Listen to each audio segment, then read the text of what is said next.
ஊடு கழுவத்துக்கு தார செக் சாவன் கைக்கு வந்துட்டு ஃபஸ்ட்டுக்கு சென்ன 25,000 ரூபா தாரன்னு சொல்லி அதுக்கு பிறகு அதுக்கு இன்னும் 50,000 ரூபா ஆட் பண்ணி ஒரு அடிக்க 75,000 ரூபா தாரன்னு சென்ன மாதிரியே அதுக்கு முந்தி செல்லணும் மாற க்ரௌட் பட்டர் க்ரௌட் சடத்தில் அங்கே நெசுங்கி கிசுங்கி ஃபஸ்ட்டுக்கு டோக்கன் நம்பர் ஒன்று எடுத்து அப்புறம் டோக்கன் நம்பருக்கு எங்களோட செக் நம்பரை செல்லி அந்த செக் நம்பரையும் அங்கே எழுதி கொண்டு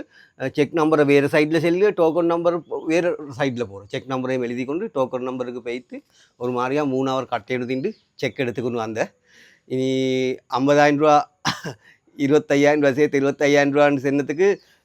இப்போக்கு கிடைச்ச 25,000 ரூபாட செக் தான் எங்களுக்கு கிடைச்சிக்குது ஃபோம் ஒன்று தந்த 50,000 ரூபா ஃபோம் உண்டு அதை நினச்சி போட்டால் மறுபடியும் 50,000 ரூபா கிடைக்குன்னு சொல்லி சென்னேன் ஒரு மாதிரியா கேமை கொடுத்து